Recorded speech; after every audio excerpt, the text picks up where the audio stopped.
Bonjour à toutes et à tous. Le laboratoire médiation tenait ces 22, 23, 24 janvier un grand colloque ici sur le site des Cordeliers avec des intervenants d'une grande qualité, avec des cartes blanches qui sont données à des membres d'autres disciplines, avec à la fois beaucoup de représentants de Sorbonne Université et de la Faculté des Lettres en géographie, mais aussi beaucoup d'intervenants extérieurs qui ont fini par produire un plateau très très riche pour ce colloque.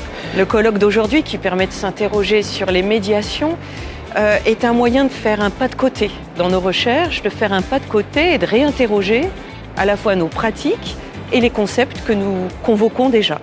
Qu'est-ce que la médiation ? Je dirais c'est très simple, c'est un métier.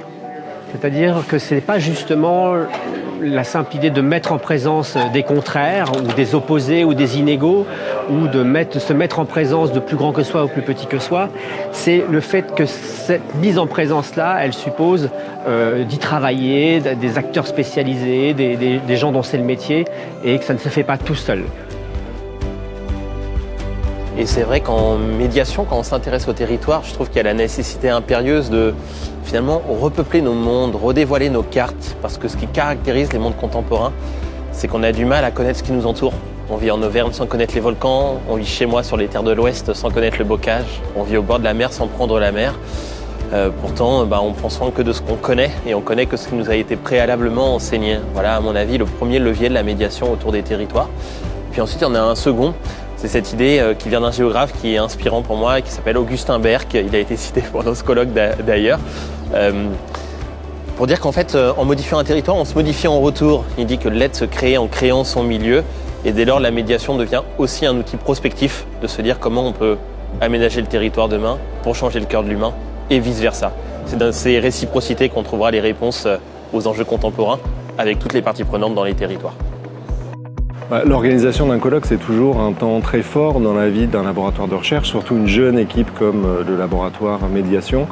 Ça permet de fédérer tous les collègues, d'intégrer les doctorantes, les doctorants dans l'organisation d'un événement scientifique et à la fois ça nous rassemble et ça permet aussi et surtout de dialoguer et de nous faire connaître auprès de collègues qui viennent d'autres laboratoires à Paris et ailleurs en France. On est sur une session de l'Anthropocène et mon intervention visait vraiment à montrer qu'il est important que les scientifiques ne constatent pas simplement les choses, mais dans le cadre des politiques de transition environnementale, fassent des propositions, c'est-à-dire une science-action, une recherche-action tournée vers des objectifs pratiques appliqués pour le citoyen et la société. On réussira ensemble.